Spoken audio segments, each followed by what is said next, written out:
Nawasak ang kamay at naputulan ng 3 daliri ang isang lalaki sa General Santos City. Ang nakadisgrasya sa kanya ang pinagbabawal na whistle bomb. Nasa frontline balitang yan si Bril Montalvo. Masayang sinalubong na magkakamag-anak na ito sa Barangay Sinawal, General Santos City ang Pasko noong December 25 ng madaling araw. Hawak-hawak ng lalaki ang isa na kasinding paputok. Maya-maya pa, bigla itong sumabog.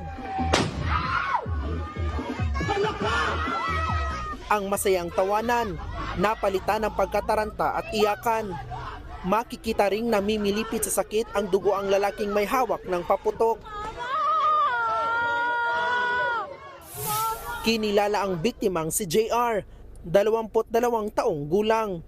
Sa ngayon, nasa ospital pa rin ang biktima dahil sa nawasak niyang kamay. 3 daliri niya ang naputol. Inoobserbahan din siya dahil sa dami ng dugong nawala sa kanya. Whistle bomb umano ang ginamit ng biktima na paputok na mahigpit na pinagbabawal ng lungsod. Na-find out natin na yung paputok ay binili niya through online, which is ang whistle bomb under siya sa mga prohibited na firecracker. Patuloy daw ang mahigpit ding kampanya ng PNP sa lugar laban sa mga ipinagbabawal na paputok.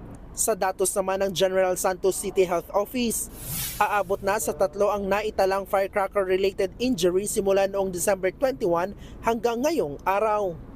Nagbabalita mula sa Frontline, Bril Montalvo, News 5. Mga kapatid, Jiggy Manikad po, iba na ang may alam at may pakialam sa panahon ngayon. Para sa konkreto, kumpleto at komprehensibong balitaan sa Frontline, mag-follow at mag-subscribe sa social media pages ng News 5.